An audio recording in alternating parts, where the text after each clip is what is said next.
Boa noite, bem-vindos ao Jornal do Rio. Esses são os principais destaques do dia. Vamos falar sobre o depoimento do ex-governador Sérgio Cabral ao juiz Marcelo Bretas. Ele hoje falou sobre o uso de propina para a compra de imóveis que até então eram desconhecidos do Ministério Público Federal. Ainda temos destaques sobre a situação na Niemeyer. Hoje, moradores de São Conrado se reuniram para retirar parte da estrutura da ciclovia que caiu no mar. Destaque ainda sobre uma operação da Polícia Civil de combate ao furto de petróleo em Silva Jardim. E ainda vamos falar de crise na Gávea. Pois é, não estamos nos repetindo não. A situação por lá segue tensa entre diretoria e torcida. Tudo isso e muito mais a gente vai falar já já no Jornal do Rio em 30 segundos. Eu estou te esperando.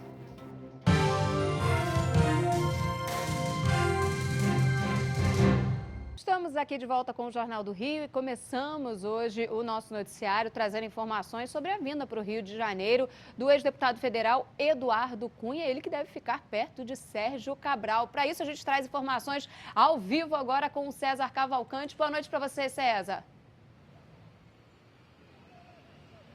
Oi, Thaís, boa noite a você, boa noite a todos. Exatamente, Eduardo Cunha vai passar a cumprir pena no presídio Bangu 8, onde estão presos da Operação Lava Jato, incluindo o ex-governador do Rio, Sérgio Cabral. Eduardo Cunha também foi preso nessa operação. Hoje, a Vara de Execuções Penais da Justiça aqui do Rio de Janeiro aceitou a transferência. Desde 2016, Eduardo Cunha estava preso no Complexo Médico Penal de São José dos Pinhais, no Paraná. Ele foi condenado em 2017 a 15 anos e 4 meses de prisão pela 13ª Vara Federal de Curitiba.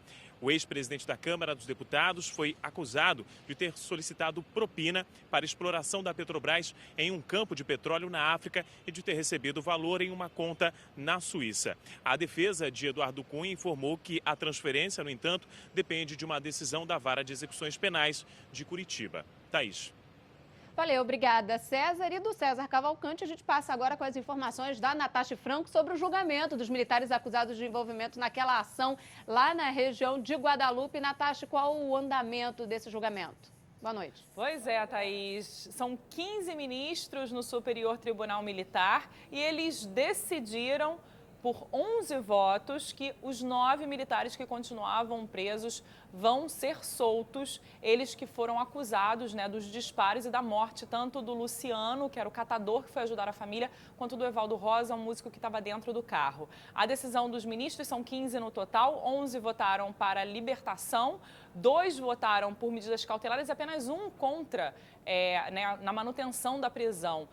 O presidente não vota nesses casos, só em casos de empate. Esse caso, Thaís, que aconteceu no dia 7 de abril em Guadalupe, a família do Evaldo estava indo para um chá de bebê, acabou passando ali pela área militar, os militares acabaram disparando 80 tiros contra o carro onde estava a família. O Luciano, o catador, foi tentar ajudar, acabou também sendo baleado, levado para o hospital, mas acabou não resistindo aos ferimentos. Os disparos, esses militares, 12 foram presos inicialmente, 9 tiveram a prisão mantida até o julgamento e agora todos eles vão responder em liberdade a esse julgamento. Ou seja, Thaís, agora a família dessas vítimas é que esperam que a justiça seja feita de uma outra maneira, Vamos aguardar, ainda cabe recurso dessa decisão, a gente vai trazer todas as atualizações para você que acompanha aqui o nosso jornal. Agora a gente muda de assunto, vamos trazer informações sobre um assunto que a gente antecipou ontem, inclusive aqui no Jornal do Rio, de um grupo de moradores de São Conrado. Esse grupo que se reuniu para retirar parte da estrutura da ciclovia Tim Maia, que caiu nos temporais do início do ano. Perto dali, no Vidigal, preocupação também com o desabamento de casas. 26 residências foram interditadas e 8 devem ser demolidas já nas próximas semanas. Camila Greco tem informações. Era cedo quando os surfistas tiraram parte do guarda-corpo da ciclovia Tim Maia do mar da praia de São Conrado. A estrutura de ferro de aproximadamente 20 metros foi encontrada na tarde desta quarta-feira, enquanto o grupo surfava. Acabei tomando um caldinho ali de leve, coisa normal do surf, e bati o joelho. Não chegou a machucar não, mas deu para sentir a pancada, uma pancada diferente, não foi da areia. Eu mergulhei para ver o que era e era isso aí, ó, pedaço da ciclovia. Desde quando foi inaugurada em janeiro de 2016, 4 trechos da ciclovia já desabaram. A última ocorrência aconteceu no dia 8 de abril, durante um forte temporal. Mas só agora que o mar baixou é possível ver a estrutura. Isso aí precisa ser retirado, fazer uma força-tarefa, unir todo mundo para poder retirar isso da água. Enquanto isso, lá no alto do Morro do Vidigal, mais perigo.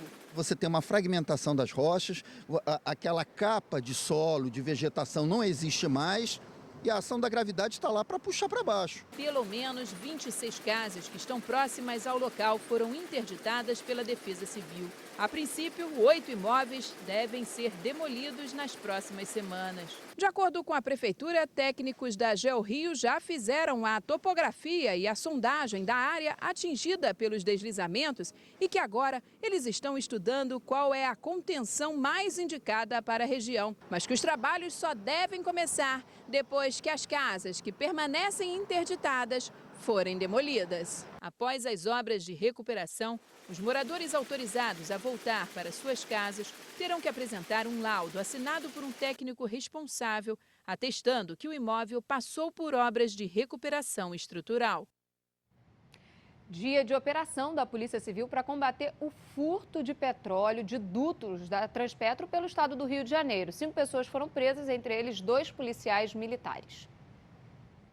Entre os 5 alvos, 2 policiais militares da ativa. O 2º sargento Márcio Luparelli, do Batalhão de Duque de Caxias, na Baixada Fluminense, e o cabo Carlos Neves, do Batalhão de Santa Cruz, na Zona Oeste do Rio. Eles foram presos em suas casas na Baixada Fluminense, na Zona Oeste do Rio.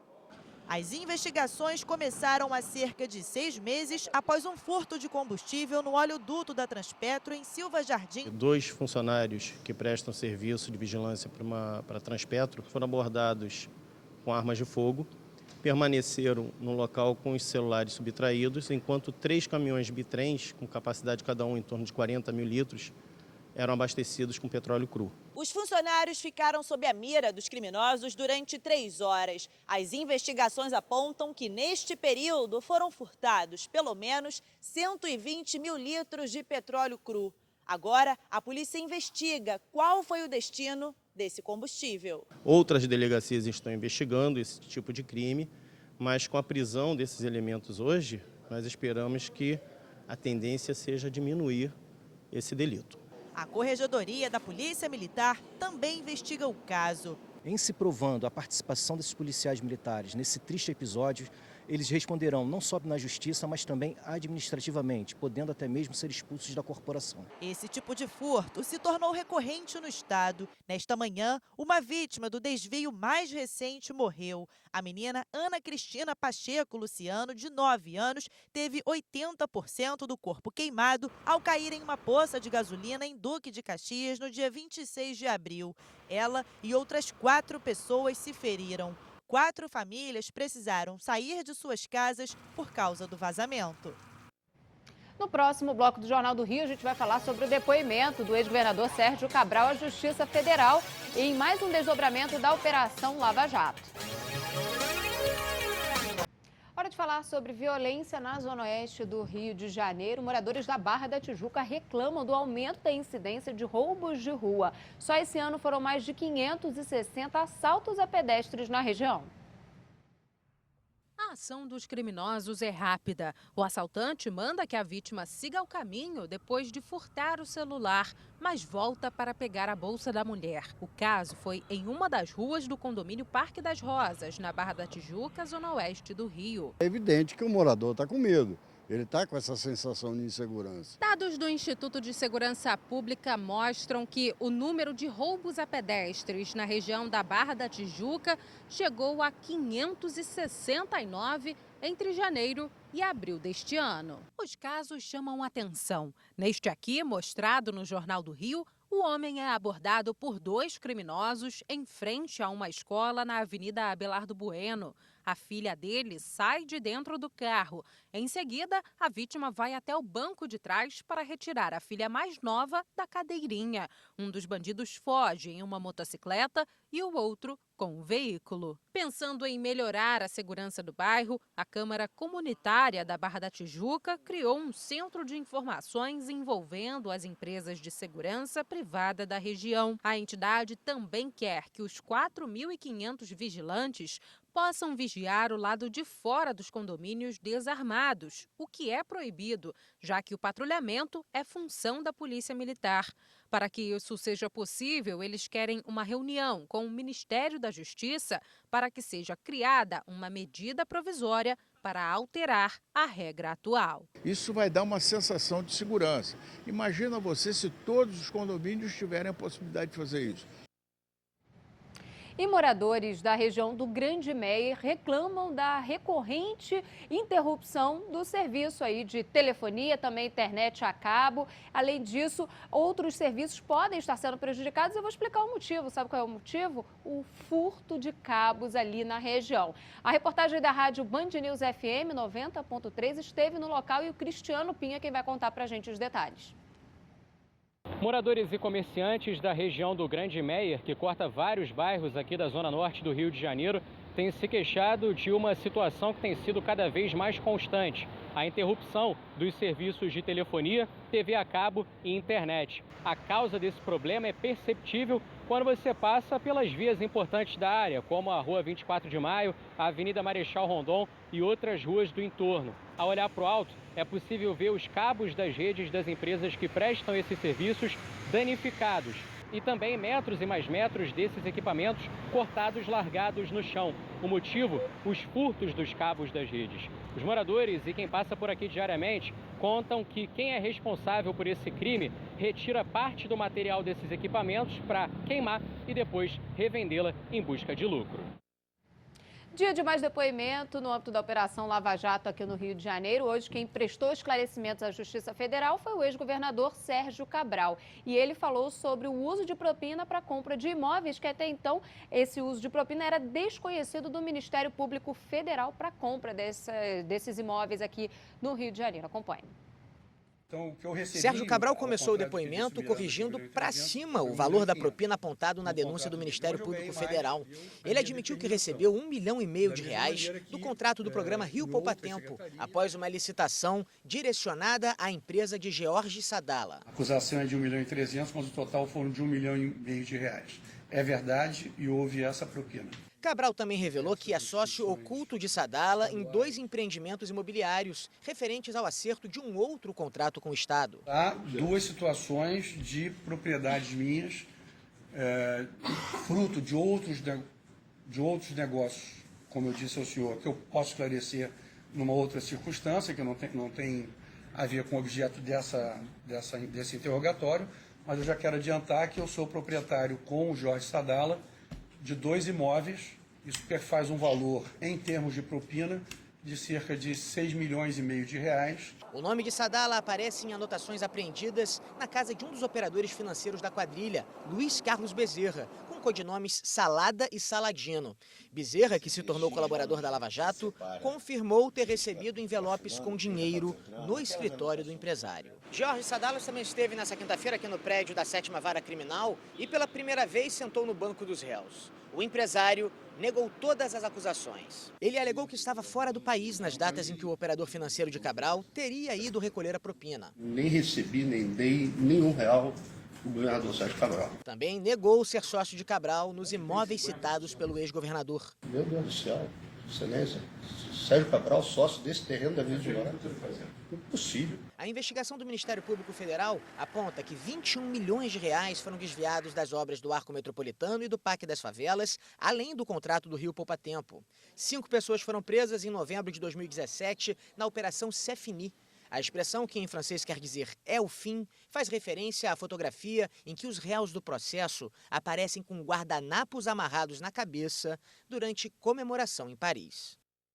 E 2 dos que aparecem nessas fotos que a gente viu aí, o Sérgio Cabral e o Sérgio Cortes, ex-secretário de Saúde aqui do Rio de Janeiro, estão usando a mesma tática para tentar negociar uma delação premiada. Ontem falávamos aqui no Jornal do Rio também sobre novidades que estão sendo contadas aos poucos por Sérgio Cortes à Justiça Federal, ao juiz Marcelo Bretas, para mostrar, né, aí olha a imagem, para mostrar justamente essa referência aí de que eles têm mais informações que podem contribuir ainda com o andamento da Operação Lava Jato, Até agora nada foi formalizado, mas eles têm se mostrado aí, inclusive Sérgio Cortes foi beneficiado por uma ação dessa de colaboração, ele que estava cumprindo pena em um presídio do Rio de Janeiro, agora cumpre prisão domiciliar, inclusive foi flagrado por um ouvinte da Band News FM passeando na Lagoa Rodrigo de Freitas.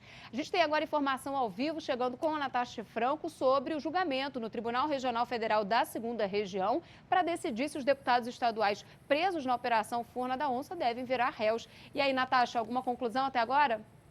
Conclusão por unanimidade, Thaís. Boa noite a todos novamente. 5 desembargadores decidiram pela manutenção da prisão e também para que todos eles virem réu nessa operação, que foi derivada aí de uma investigação da Polícia Federal chamada Furna da Onça, que identificou pagamento de propina e também indicação de cargos públicos dentro do Detran, com depois favorecimentos do Executivo, por exemplo, em projetos de lei.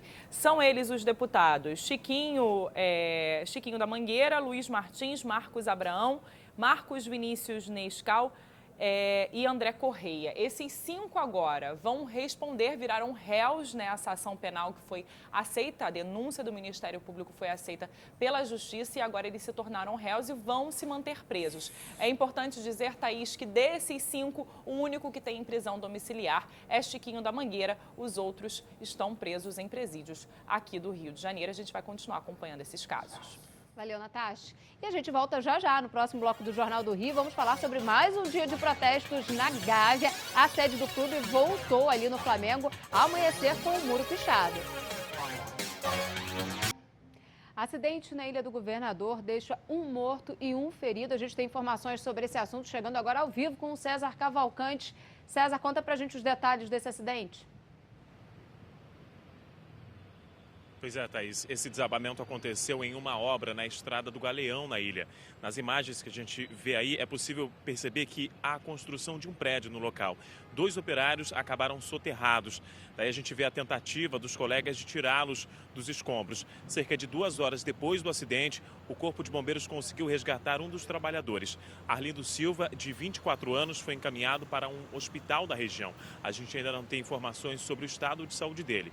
Já Jurandir Lima, de 59 anos, morreu no local. Ele estava soterrado e o resgate durou cerca de 3 horas. A Polícia Civil assumiu as investigações desse desabamento. Thaís. Valeu, César. Obrigado pela sua informação. A gente segue agora falando de esportes, porque hoje o dia foi de mais tensão na Gávea. O muro do Flamengo voltou a ser pichado nesta madrugada. A gente tem informações sobre isso. Polêmica sem fim na Gávea. Os muros da sede do Flamengo amanheceram novamente pichados.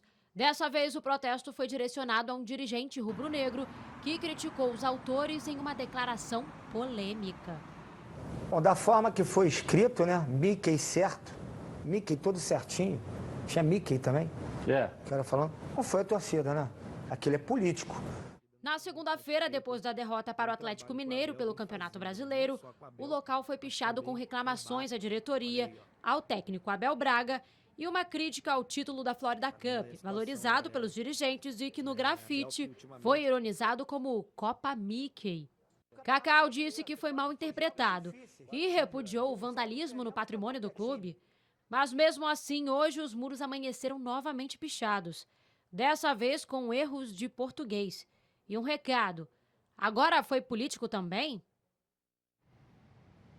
Será que mais uma crise na Gávea? A gente vai acompanhar, Agora a gente segue falando de problemas aqui no Rio de Janeiro, isso porque bandidos roubaram uma estátua de bronze que fica ali na Praça Luiz de Camões, na Glória, na zona sul da cidade. O monumento, o escoteiro tinha cerca de 1,5 metros e teve os pés cerrados por bandidos. A estátua foi doada pelos escoteiros do Chile em agradecimento aos escoteiros brasileiros que ajudaram a socorrer as vítimas de um terremoto que atingiu 2 cidades no país na década de 20. A peça estava na praça há 97 anos. A Polícia Civil investiga esse crime. Já a Secretaria Municipal de Conservação afirma que não há reposição das peças de bronze furtadas no contrato de conservação anual da pasta. Inclusive, um evento estava programado para o fim de semana para comemorar o encontro de escoteiros nessa praça, mas agora não tem previsão. O encontro deve acontecer, mas com essa triste imagem que a gente observa aqui, olha só sobrou pé. Isso porque a base estava presa em concreto, porque se não tivesse presa em concreto, a situação seria diferente. Deveriam ter levado essa parte também. Ninguém viu ali, nossa reportagem esteve no local, inclusive disse que não há imagens de câmeras de segurança que ajudem a identificar e agora tentar mesmo um trabalho de investigação da polícia. Agora a gente vai para o intervalo e daqui a pouquinho a gente vai falar um pouquinho sobre o primeiro caminhão de lixo elétrico que vai funcionar aqui no Rio de Janeiro.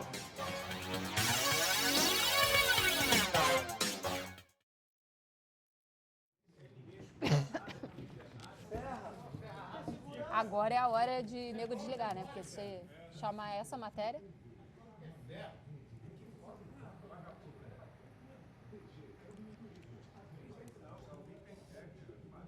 Ah, tá, é da prefeitura não? Tá.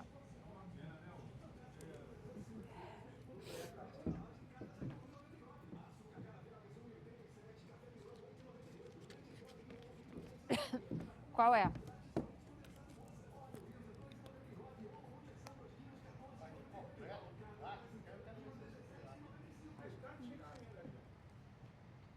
Vai.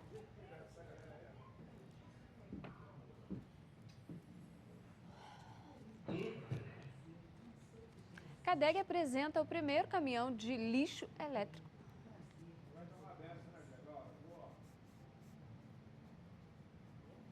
Ah.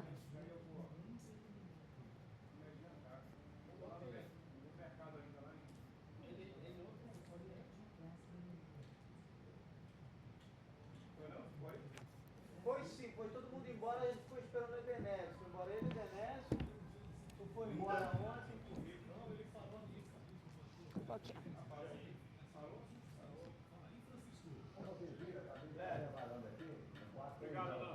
A CADEG apresenta o primeiro caminhão de lixo elétrico do Rio. Esse veículo que vai ser usado para o transporte de material orgânico até a usina que fica na zona portuária da cidade.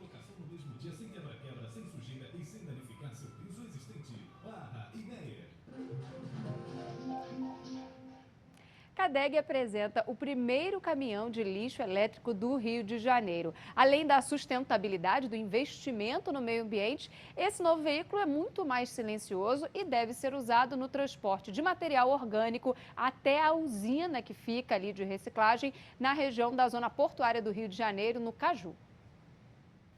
Sustentabilidade. Essa é a palavra da vez no CADEG.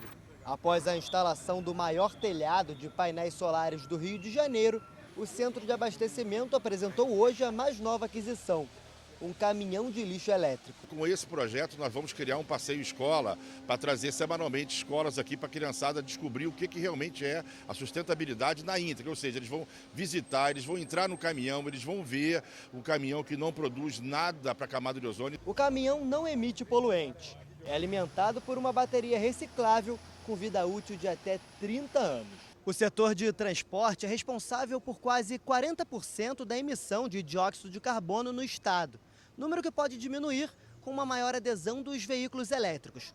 A substituição de apenas um caminhão de lixo convencional por um modelo como esse faz com que 14 toneladas de CO2 deixem de ser emitidas todo mês. No entanto, a prática ainda é bastante embrionária. No Brasil, apenas em São Paulo existem modelos parecidos. Mas nos próximos anos, a tendência é de que os hábitos comecem a mudar. O Rio de Janeiro tem mais de 200 caminhões a diesel de compactação. Nós queremos substituir todos esses progressivamente. A ideia é fazer o futuro chegar hoje. E nós encerramos o Jornal do Rio de hoje com belas imagens do espetáculo premiado Lanternas Vermelhas do Balé Nacional da China. Na plateia, o público vai poder acompanhar os dilemas de uma jovem obrigada a se tornar amante. A história saiu de um livro e foi para o cinema e até para o Oscar foi indicada. A estreia daqui a pouquinho, às 8 horas da noite, no Teatro Municipal do Rio, que fica no centro da cidade. A reportagem completa você assiste daqui a pouco no Jornal da Band. Então tá aí, olha só que espetáculo, vale a pena conferir. Também mais imagens sobre esse assunto no site da Band, na internet, é só você passar por lá. Eu me despeço por aqui. Um beijo grande para você. Eu te espero amanhã, às 10 para as 7 da noite. Até lá.